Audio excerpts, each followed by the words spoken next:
Përshëndetje shikues nderuar të televizionit publik Kosovës. Po lajmërohemi kësaj radhe nga studio RTK-s, ndërsa sot në emisionin aktual do të flasim për fushatën globale për klimën, për atë se si mund të ulet presioni ndaj mjedisit, duke orientuar drejt zgjedhjeve që janë më pak të dëmshme për mjedisin e që nuk bazohen në teknologji që përdorin djegjen e fosileve. Për atë se si mund të bën këto zgjedhje edhe në Kosovë, do të bisedoj me dy të ftuarët e mia, udhëheqësin e sektorit për zhvillim qëndrueshëm dhe mjedes në UNDP, Enisa Serhati. Përshëndetje Enisa. Përshëndetje. Dhe me ambasadorin e Suedis në Kosovë, Karin Henmark. Welcome, Ambassador, to the RTK studio. It's a pleasure to have you. Përshëndetje, very nice to be here. I think it's the second time Indeed. you are invited at Actual, but let's start. Dear Enisa, can you tell to our viewers, what is this campaign about global campaign for environment? Fushata globale për mjedisin, për ndryshimet klimatike. Para që gjithash faleminderit gjë që na kemi këpritur dhe që na ke dhënë mundësinë të ndajmë rëndësi këtë mesazh në rëndësishëm sa i përket krizës klimatike.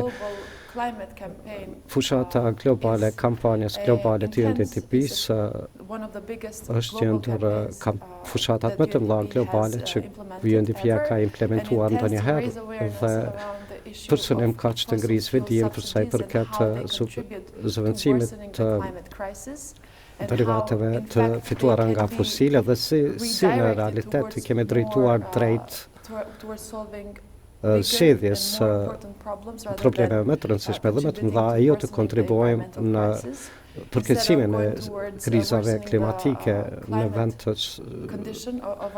përkeqësimit të kushteve klimatike në planetin ton, mund të shkojnë drejt zgjidhjes krizave humanitare që përfshin urinë, varfërinë ekstreme dhe diçka me çka jemi të përballur dhe ofrimin e vaksinës për çdo individ në planet. Nderuar ambasadore, si ambasada juaj futet në këtë fushat, që më ashtu, e di se ju keni bërë hapjen bashkërisht, a mund të jeni pak më specifike për këtë, ka të bëjë diçka me modën, se si moda ndërlidhet me ndryshimet klimatike.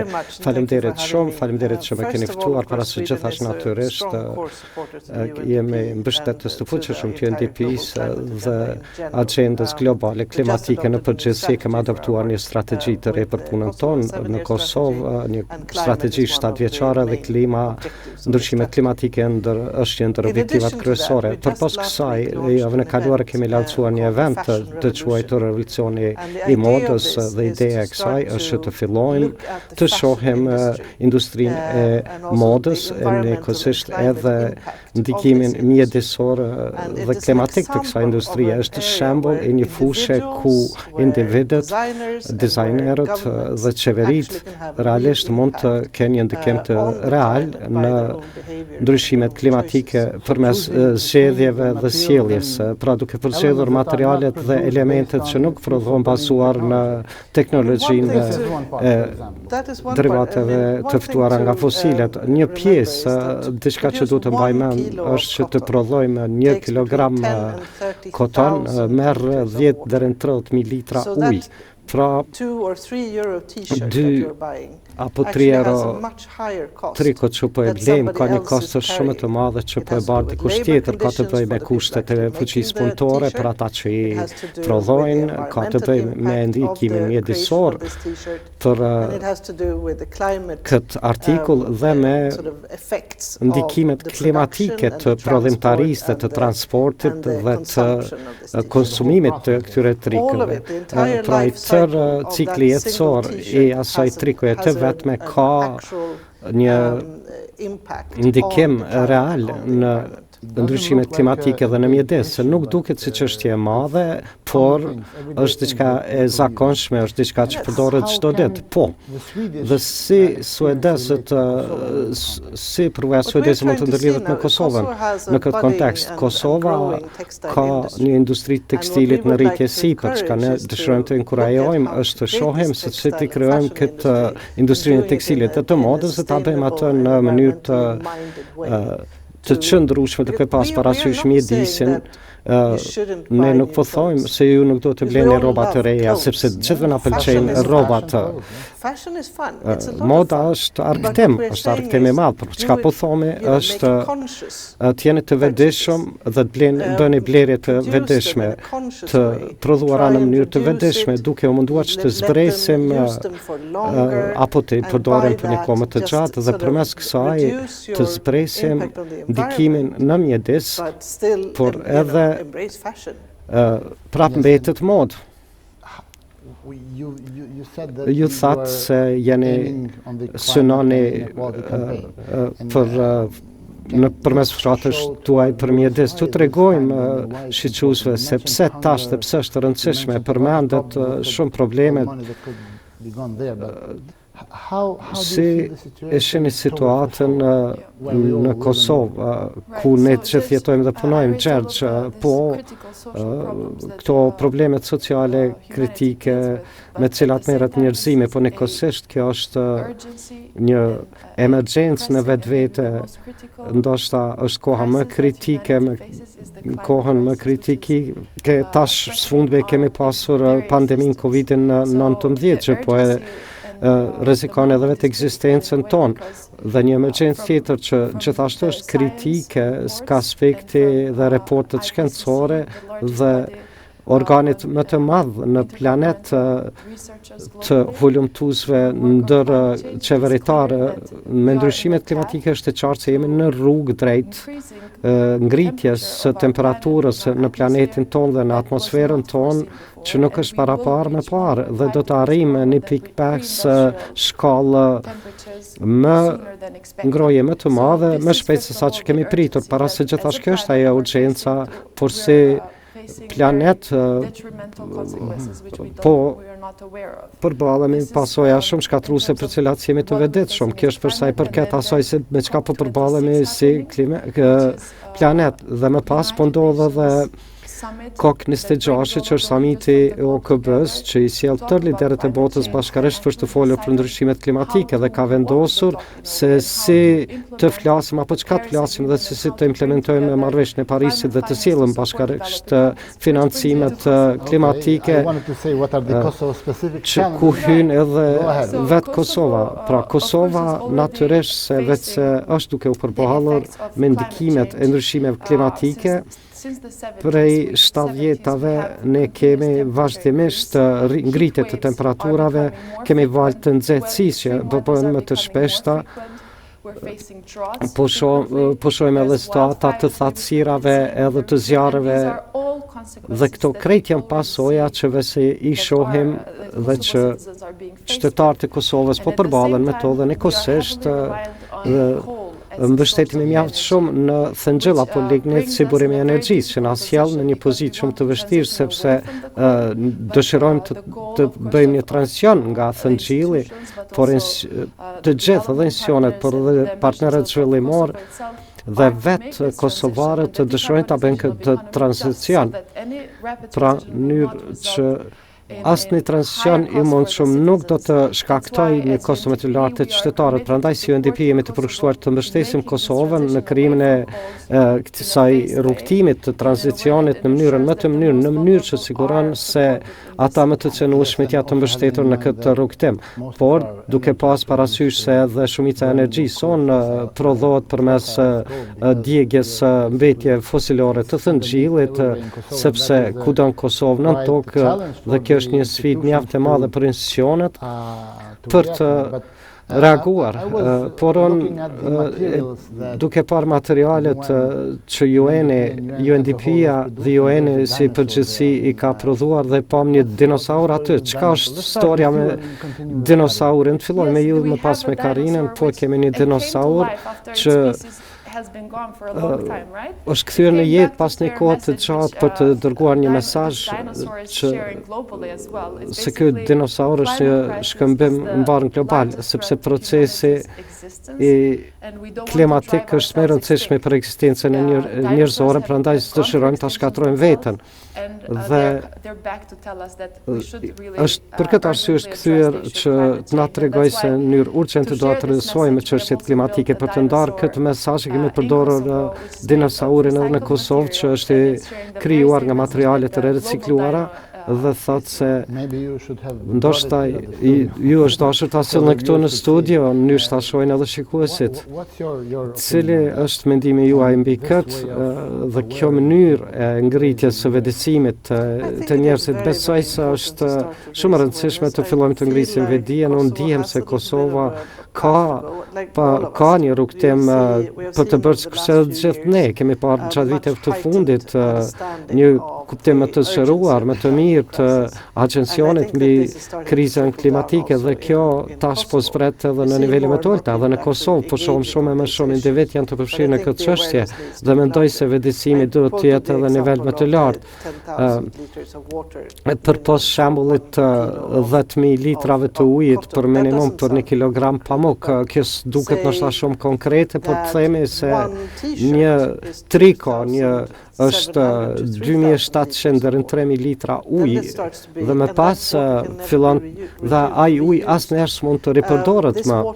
Ky ujë më pas shkon për gjithmonë, humbin për gjithmonë dhe ka shumë kimikale që do të pastrohen në këtë proces. Pra ka shumë vetëdijsim, ngritje të vetëdijsimit që është e nevojshme dhe në një vend si në Kosovë që është duke kaluar në një tranzicion ekonomik dhe po mundohet që të arrijë në fazën tjetër ekonomikisht, po shumë Kosova duhet të marrë vendime shumë të rëndësishme, siç është njëra për të ngjillin, por njëkohësisht në çfarë rrugtimi të shkojmë se përket zhvillimit ekonomik dhe ne do të dëshironim të inkurajojmë se kjo të bëhet me një vetëdijsim klimatik apo në mënyrë duke pasur parasysh vetëdijsimin klimatik. Si tu shpjegojmë njerëzve këtë? Për shembull të përmend rastin e një trikoje, por në baza çdo ditore njerëz kanë probleme me punën, si të shkojnë, si të kalojnë nga një muaj në tjetrën, si të ushqejnë familjen. Sa është e vështirë të shpjegohet kjo të themi banorëve të Kosovës për shembull. Nga perspektiva juaj si ambasadore suedeze, nganjëherë mendoj se duhet që të jemi të vetëdijshëm për këto rrethana. Kur flasim për këto, folëm për një mesazh këtu që krijuar për audiencën në Suedi, por shumë nga zgjedhjet janë bërë në nivel sistematik. Është lehtë të themi të tjerëve këtu se ju jeni i keq sepse po nxjeni shtëpinë tuaj me thëngjell, si shembull që keni blerë nga një kamion, por nuk keni të hollat për ta përballuar në mënyrë tjetër dhe s'ka sistem për ju të caktuar për të ngrohur shtëpinë tuaj. Pra çka po kërkojmë nga njerëzit që të ngrihen? Jo. Kjo nuk është një mënyrë e duhur të ecim përpara, por do të shohim se çka janë rrethanat aktuale në Kosovë dhe është lehtë që të individualizojmë përgjegjësitë dhe në vend që të shohim dhe duhet të shohim ka mënyra sistematike. Pra ndaj po mundohemi që të punojmë në nivel qeveritar dhe sistematik që të barazojmë këto çështje. Kur kemi të bëjmë me modën, është ku i kemi prapë edhe zgjedhjet individuale që mund të kenë ndikim. Pra ndaj kemi dashur ta bëjmë këtë eventin për revolucionin e modës, sepse çka bën kjo jep gjithashtu paksa fuqizim duarve të individëve dhe nëse dëshironi të krijoni një mjedis gjithëpërfshirës, duhet të tregojmë se ka diçka konkrete që mund të bëni. Për shembull, mos bleni qeset plastike. Saktësisht po, pra vetëm nëse i bëjmë këto, kjo do të bëjë dallimin dhe për ta bërë këtë krijon një lloj pronësie për ju si individ. Pra në rregull është çka ata do të mendojnë çka mund të bëjë bën dallim dhe këtë mund ta përkthejmë më pas në kërkesën nga niveli qeveritar se dëshirojmë që të ndërmerrni vendimet e duhura dhe vendimet që ndërmerrni bazohen në çështje të mirëfillta klimatike. Prandaj mendojmë se është pikë nisje e mirë dhe është një fushë ku zgjedhjet tuaja mund të kenë një ndikim. Dhe më pas çka gjatë hapjes mos zgjedhni zhdukjen revolucionin e modës, çka ka qenë reagimi i publikut aty mbi këtë. To you as UNDP, Për ju si UN UNDP, presence in si Kosovo. prezenca e UNDP-s në Kosovë, siç u tha nga ambasadorja, ne kemi menduar se këto dy tema bashkohen, sepse industria e modës është kontribuese mjaft e madhe në emitime dhe në ndotjen mjedisore. Dhe njëkohësisht po flasim për zhvillimin ekonomik të Kosovës që e mban ekonominë në bazë. Pra gjitha këto tema bashkarisht janë pjesë të një mozaiku të njëjtë, sepse po shohim një industri vibrante, kreative në Kosovë dhe dizajnorë mjaft të zot që dhe eksportet e produkteve të modës janë në rritje sipër dhe si mund të ndihmoj kjo rritja ekonomike e industrinë e re në Kosovë e njëkohësisht të flasim edhe për klimën. Prandaj këto dy tema janë bërë bashkë dhe po kemi folur për modën dhe klimën dhe qëndrueshmërinë dhe zhvillimin ekonomik. Dhe kemi pasur feedback shumë të mirë dhe jemi të lumtur që kemi si edhe kryeministrin Kurti si musafir të veçantë dhe është organizuar dhe përcjellur nga udhëheqësit e misioneve, nga të rinjët, nga mediat dhe deri më tash po marrim feedback mjaft pozitiv dhe mezi po presim që të përcjellim këto, vazhdojmë këto bisedime. Pra ideja më shumë është të ripërdorim më shumë të rrobat apo të bëjmë diçka që kemi bërë edhe në të kaluarën, kemi blerë rroba më kualitative, por më pak rroba që kanë qëndruar për kohë më gjatë.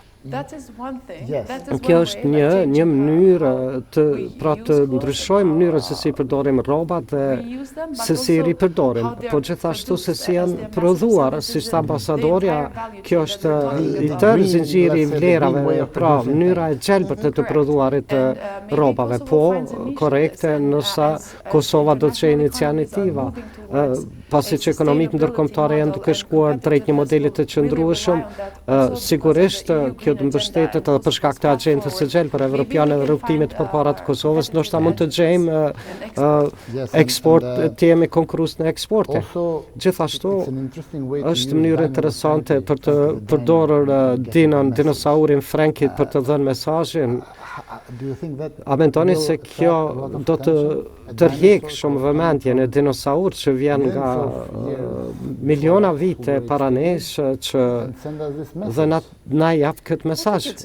Unë mendoj se është mjet shumë i dobishëm për sa i përket vedisimit, të themi, shikoni, kjo specie s'ka që vetëm një, por shumë për tyre, por kë dinosaur i veçantë është zhdukur dhe tash është kthyer të na tregoj mos e zgjedhni zhdukjen, varet nga ju. Është njerëzit që e zgjedhin rrugën që na drejton apo shpihet drejt zhdukjes. Është interesante të themi mënyre e të arriturit të një qëllimi. Po, mendoj se UNDP-ja janë briljante që kanë dalë me këtë ide. Do të ishte mirë të kemi dinosaurin Franki këtu, takohemi prapë dhe mund ta shohim. Po, gjithashtu edhe cilat janë webfaqja dhe përjashtimi se fillon nga Kosova, bisedimit që keni pasur me të shumë me qeverinë, me industrinë, me dizajnorë të modës. Gjergj, ju veç ingritë disa për tyre, natyrisht se kemi probleme në baza ditore dhe çdo muaj dhe thome vazhdimisht se problemi më i madh aktualisht është punësimi apo ushqyrit të familjes apo natyrisht ne dëshirojmë që Kosova të ketë prosperitet ekonomik, është fokusi. Ne po bisedojmë për mjedisin sikurse të mendojmë se këto resurse janë të pakufizueshme. Kjo është diçka, to përjashtimet janë se mjedisi nuk duhet jetë aty. Dhe mesazhi i Frankut realisht arrin te publiku dhe thotë dhe jemi të suksesshëm me kampanjen, sepse kjo nuk është një çështje të gjetur të prioriteteve, por mbështetjes humanizmit për të mbijetuar dhe kjo është besoj se ka bërë më shumë kuptim. Po, nuk është vetëm moda, gjithashtu është edhe mishi. që konsumojmë rreth 6.000 apo 8.000 litra prodhohen për të prodhuar gjysmë kilogrami mish dhe ushqimi është diçka që gjithashtu duhet ta kemi vëmendjen. Po, edhe kjo është një fushë ku ne si individ mund të përcjellim që janë mos bleni gjëra të importuara nga vende tjera të botës. Jo, domosdoshmërisht, mendoni se çka është ajo që po bleni. Është pyetje më shumë mbi atë simpatia kur kemi të bëjmë me ushqimin është bleni atë që mund ta përballoni, më të mirën asaj që mund ta përballoni. Dhe ekonomitë të gjithë janë të ndryshme. Problemi ato më të mirat që mund t'i përballoni, por kur mendoni për të mirën, gjithashtu futni në lojë aty dhe mjedisin. Ju përmendet gjithashtu dhe vendin tuaj si përfundoni ne po mundohemi ta përfundojmë diçka çka mund të mësojmë nga përvoja juaj. Diçka e rëndësishme për të mësuar është se zhvillimi ekonomik dhe mjedisi nuk janë ekskluziv në mënyrë të barabartë. Ata e implementojmë njëri tjetrin. E para, ndryshimet klimatike kanë ndikime të theksueshme ekonomike me kalim të kohës, por gjithashtu ka dhe përfitime ekonomike nëse bëjmë ka fillimet, siç e përmendi kolegja, nëse krijojmë një industri të tekstilit për shembull apo të zinxhir ushqimor që është ka vëdësime në klimatik prej fillimit, atëherë ju jeni më para në treg, sepse kjo do të bëhet më e rëndësishme me kalimin e kohës. Pra nuk është diçka e domosdoshme që do të jetë diçka e keqe ekonomikisht nëse shkojmë duke menduar ka aspekti mjedisor, por do të bëjmë zgjedhje më miqësore dhe këto mjedisore dhe këto janë në përparësi. Edhe nëse do të shohim tash në summitin në Glasgow dhe po shohim deklarata nga Kina dhe nga vetë Kina që nuk duan të investojnë më në thëngjell, është graduale, nuk është diçka që do të ndodhë më njerë, s'mund të flasë për ta normal për kinesët, por spaku është një shenjë që është duke përcjellur gjithë se kjo s'mund të vazhdoj. Parimisht virusi COVID-19 pandemia ka pasur një mënyrë pozitive në mjedis, posaçërisht në Kinë në muajt e parë, ku s'kemi pasur re të mjegullës nga industria kineze. Por tash kemi idenë e tranzicionit të gjelbërt për të prodhuar gjëra të ndryshme dhe kemi COVID-in, që në një mënyrë na ka dhënë mënyra inovative për të funksionuar dhe në anën tjetër dhe ka rëndësinë e tij në transport, prodhime kështu. Do të fillojmë me ju, zonja ambasadore, dhe më pas për elementin e pandemisë në tërë këtë dhe preashtimin. Nuk kemi në fund të atij tranzicioni ende, por ideja se si ta arrijmë sepse ka pengesa, natyrisht për Covid-i është një pengesë shtesë, por gjithashtu kemi mësuar mjaft shumë nga kjo pandemi, kemi mësuar se digitalizimi ka lëvizur shumë përpara dhe nuk e di sa takime që zakonisht për cilat do të udhtonim dhe secili për ne e marrim ka një aeroplan për me shku dikun, ka një ndikim të madh, edhe nëse asnjëherë s'mundesh me zëvendësu gjitha mbledhjet, sigurisht ajo në Glasgow, që duhet të ndodhë fizikisht, sepse duhet të krijojmë momentumin për lëvizje përpara. Takime tjera në realitet s'mundem, s'kemi nevojë të jemi në të njëjtën dhomë, mund të mbajmë online. Dhe kjo është ka kemi mësuar mjaft shumë, diçka kaq e thjesht, kemi mësuar mjaft shumë. Dhe mund të zbrisni ndikimin dhe mund të ndryshoni mënyrën se si punoni dhe mund të bëni edhe gjëra tjera. Po shohim shumë individ që nuk po shkojnë më në zyrë çdo ditë pra gjëra të tilla. Të mos hanë mish çdo ditë, të mos veshin një këmishë të re çdo ditë. Saktësisht po, nëse keni një takim Zoom, s'kemi nevojë të veshim kështu kaq mirë. Pra është mënyrë e mirë të kthehemi te pika e parë që ngrita në bisedim, sepse UNDP-ja, kampanja globale e UNDP-s, është përfundimi i subvencioneve të mbetje fosilore. Dhe në veçanti në fazën e pandemisë së Covidit kemi parë se çdo qeveri në planet ka implementuar stimulime fiskale për të mbështetur rikuperimin e ekonomive të tyre dhe kjo është përcjellur me mbështetje të madhe. 423 bilion dollar janë dhënë si subvencione për të mbështetur industritë që kontribuojnë apo prodhimin energjetik që kontribuojnë në krizën klimatike. Saktësisht është kjo se për çka mund të përdoret Covidi për të përdorur këto intervenime ekonomike nga qeveritë dhe nga pakot fiskale në të gjejmë një mënyrë tranzicionale nga thëngjilli. Po, jemi në minutin e fundit, a dëshironi të shtoni diçka sa i përket ose përvojës suedese ose revolucionit të modës apo çdo gjë që mund të mendoni se është e rëndësishme për të adresuar te shikuesit tanë të RTK-s për përdorim më të paktë të fosile për energji. Unë vetëm dëshiroj të inkurajoj të tjerët të jenë të vetëdijshëm për konsumimin e tyre dhe të përdorin këtë si një mundësi për të mësuar dhe të përfshihen në një çështje që do të jetë sigurisht dhe veçse është më rëndësishme për njerëzimin këtë shekull që është krizat klimatike dhe të mësojnë për mënyrat se ne si individ realisht mund të bëjmë zgjedhje të duhura dhe të përdorim zërat tonë politikisht kur e japni votën tuaj mendoni për mjedisin. Gjithashtu mendoni për vetisin, për kë po votoni, çka do të bëjnë ata. Enisa, çka do të ishte mesazhi juaj për këtë temë? Folëm se si vëdësimi është i rëndësishëm nga UNDP-a, e dim se vetëm 15% të qytetarëve të Kosovës mendojnë se mjedisi është problem për ta.